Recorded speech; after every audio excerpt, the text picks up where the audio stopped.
Hello everyone, once again welcome to the Kunjai training session.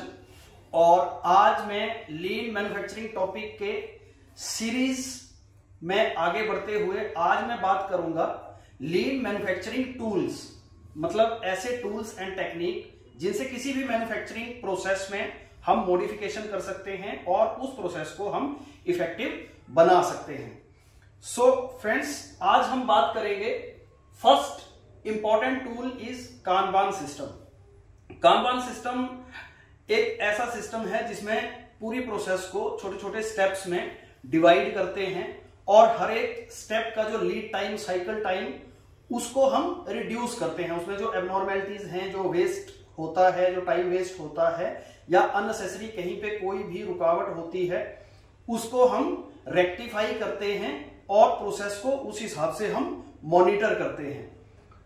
जैसे कि friends आपको पता है किसी भी वर्क फ्लो में दो सिचुएशन हो सकती हैं up to FG manufacturing. First one is queue, यानी लाइन, इन लाइन मटेरियल या जो प्रोसेस अभी इन लाइन है, जो बैकलॉग है, जिसको अभी हमें कन्वर्ट करना है, और ऐसी प्रोसेस जो ऑलरेडी हमने जिसकी वर्किंग स्टार्ट कर दी या जिसको हम वर्क इन प्रोग्रेस बोलते हैं। इस तरह के दो कामों में उसको डिवाइड करते हैं। टीम इंचार्ज डिसाइड करता है कि कौन सी प्रोसेस में मैक्सिमम टाइम कितना लगना है और उस प्रोसेस को हमें कैसे रिड्यूस करना है, हर एक स्टेप पे उसको वर्क फ्लो को कैसे मेंटेन करना है, ताकि कोई भी जो प्रोसेस है, जो छोटी फर्दर स्टेप्स में हमने डिवाइड किया है, उसमें कहीं भी होल्ड ना लगे, उसमें उसकी वजह से कहीं भी होल्ड ना लगे। Work is pushed into Q step and pulled into the process step. ये बहुत इंपॉर्टेंट एक एस्पेक्ट है कि जो मटेरियल अभी क्यू में है, लाइन में है, इन लाइन है, उसको हम पुश करते हैं वर्क इन प्रोसेस में, और जो वर्क इन प्रोसेस में ऑलरेडी है उसको हम पुल सिस्टम, यानी उसको हम और गति से उसको बनाने की कोशिश करेंगे, उसको और जल्दी बनाने की कोशिश करेंगे। और ये जो कोशिश होगी, ये उन प्रोसेसेस में जो टाइम वेस्ट प्रोसेसेस हैं उनको हम रिड्यूस करेंगे। If need be, work is halted into two successive stage to clear bottleneck. Friends, एक और नई टर्म आई, bottleneck analysis। bottleneck analysis का मैं आपको एग्जांपल देता हूं। फॉर एग्जांपल, एक हाईवे पे ट्रैफिक चल रहा है एक कंटिन्यूअस फ्लो में, लेकिन आगे इन केस अगर कहीं कोई एक्सीडेंट हो जाता है, कोई मिसहैपनिंग हो जाती है या कहीं से रोड टूटा है, तो आप देखते हैं कि वहां से पूरे के पूरे ट्रैफिक को एक छोटे से पाथ से गुजरना पड़ता है, जिसकी वजह से जैम लग जाता है, काफी लंबा जाम आप लोग भी देखते होंगे अपनी डेली लाइफ में। सेम वे में अगर किसी भी प्रोसेस में अगर कहीं भी कोई प्रॉब्लम आ जाती है, अगर वर्क इन प्रोसेस है और कहीं भी कोई प्रॉब्लम आ जाती है, तो उस टाइम पे क्या होता है कि जो आपका एक फ्लो में प्रोसेस चल रही है, फ्लो में मैन्युफैक्चरिंग चल रही है, तो वहां पे उसकी प्रोसेसिंग स्लो हो जाती है और पीछे उस मटेरियल का और उस प्रोडक्ट का जैम लगना शुरू हो जाता है, वो प्रोसेस जाम हो जाती है।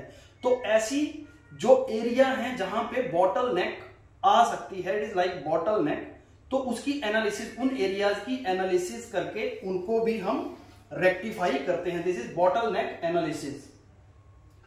ये एक कानबान बोर्ड है, जैसे कि मैंने आपको लीन मैन्युफैक्चरिंग की पीपीटी में डिटेल में बताया था। आप इस तरह से एक बोर्ड या अपना वर्किंग डिसाइड कर सकते हैं। इसमें आप सबसे पहले इसको हम बोलेंगे इन क्यू, यानी ये इन लाइन काम है, ये लाइन में है अभी, जो हमें करना है to do stories, to do, ये इनमें से आपने जो जो काम अभी करंट में आपको आगे फॉरवर्ड करने हैं, इन प्रोग्रेस हमने काम ले लिए, टेस्टिंग जिनकी कंप्लीट हो गई और जो डन हो गए। इस तरह से सारी जो प्रोसेसेस हैं उसमें आप टाइम डिसाइड कर सकते हैं, उसमें कौन किसकी क्या रिस्पॉन्सिबिलिटी रहेगी, कौन डिपार्टमेंट में ये काम होगा और क्या क्या प्रोसेसेस इसमें प्रोसेस करने के लिए, उसको कंप्लीट करने के लिए लगेगी, वो आप डिसाइड कर सकते हैं। This is type of Kanban board, इसका एक एग्जांपल है। नेक्स्ट एग्जांपल मैं आपको लेता हूं, एक और जापानीज टूल है, टर्म है, जो कि लीन टूल जिसको कहा जाता है, दैट इज हाइजुका और प्रोडक्शन लेबलिंग।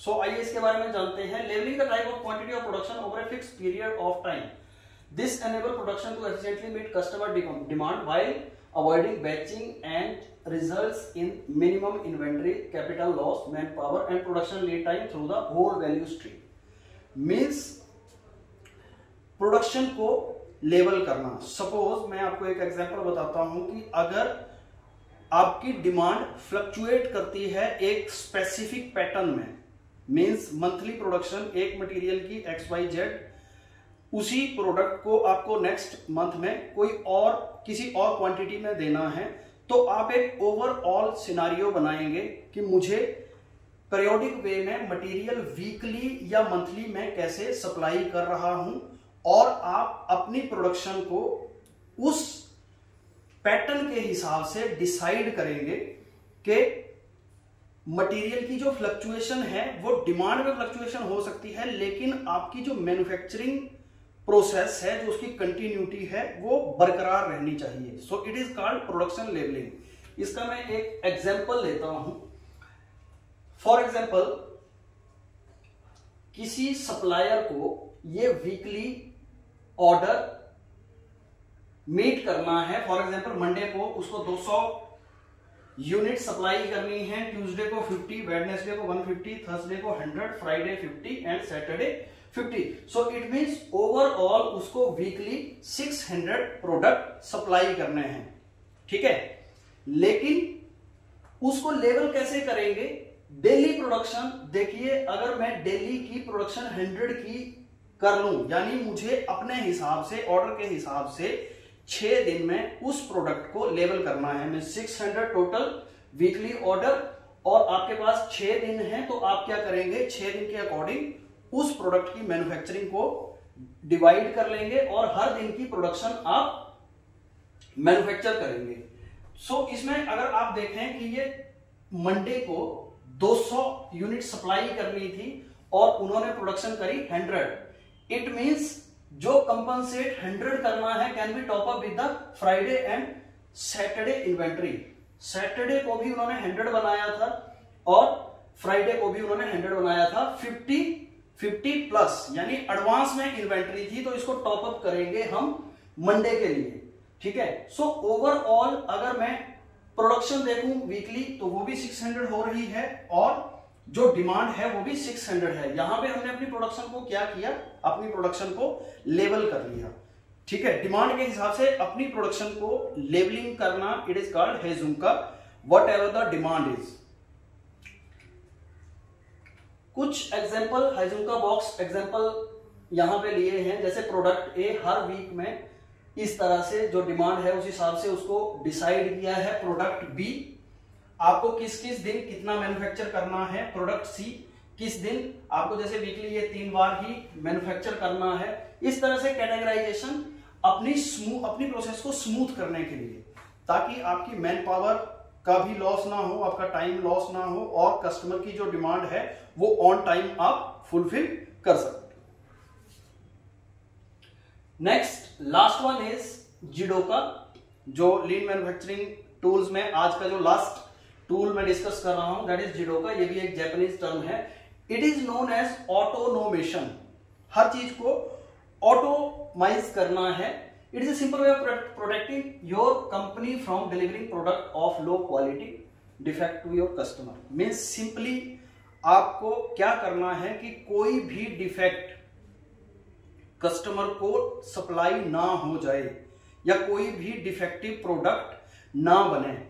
उसके लिए आप टूल यूज करेंगे जो 4 बेसिक जनरल प्रिंसिपल के ऊपर निर्धारित है। First one is discover an abnormality. सबसे पहले तो आपको एबनॉर्मेलिटी चेक करनी पड़ेगी कि एबनॉर्मेलिटी है क्या, जो हमारा क्वालिटी डिपार्टमेंट डिसाइड करता है, चेक करता है through testing, through various instruments, कि इस तरह की जो एबनॉर्मेलिटीज हैं, this should not be pass to our customer. जैसे ही कोई एबनॉर्मेलिटी डिटेक्ट होती है during the manufacturing process, first step after that is stop the process. सबसे पहले तो प्रोसेस को स्टॉप करना है ताकि फर्दर डिफेक्ट ना बनते जाएं, ठीक है। जिस मोमेंट पे आपको पता चलता है कि डिफेक्टिव प्रोडक्ट बन रहा है, उसी टाइम पे आपको उस प्रोसेसिंग को, उस प्रोडक्शन को स्टॉप करना है, फिक्स द इमीडिएट प्रॉब्लम। उसके बाद जो प्रॉब्लम, जिस वजह से जो प्रॉब्लम आ रही है, जिस वजह से डिफेक्ट आ रहा है मटेरियल में, आपको वो फिक्स करना है। Then investigate and solve the root cause. इसके बाद का जो प्रोसेस है वो ये है कि उसको इन्वेस्टिगेट करो कि इसका रीजन क्या था, ताकि उसकी जो डिफेक्ट की जो रूट कॉज था हम उस पर भी काम कर सकें। सो जिडोका का एक प्रोसेस ये है, प्रोसेस इन मोशन। सपोज कोई प्रोसेस चल रही है, जैसे ही डिफेक्ट डिटेक्ट हुआ वैसे ही हमने क्या अप्लाई किया, जिडोका। इंटरप्ट मीन्स जो पर्सन, क्वालिटी पर्सन है या जो पर्सन ऑथराइज पर्सन है या कोई भी ऑपरेटर, जब उस चीज को डिटेक्ट करता है तो उसको अलार्म देना है प्रोसेस स्टॉप के लिए कि प्रोसेस को स्टॉप करो, प्रॉब्लम को फिक्स करो, उसके रूट कॉज पे काम करो, उसके बाद ही नेक्स्ट प्रोडक्ट बनेगा जो कि क्वालिटी प्रोडक्ट होगा। सो फ्रेंड्स, आज मैंने 3 मैन्युफैक्चरिंग टूल्स, लीन मैन्युफैक्चरिंग टूल्स के बारे में डिस्कस किया। नेक्स्ट सेशन में आपको और भी लीन मैन्युफैक्चरिंग टूल की जानकारी मिलेगी। Thank you.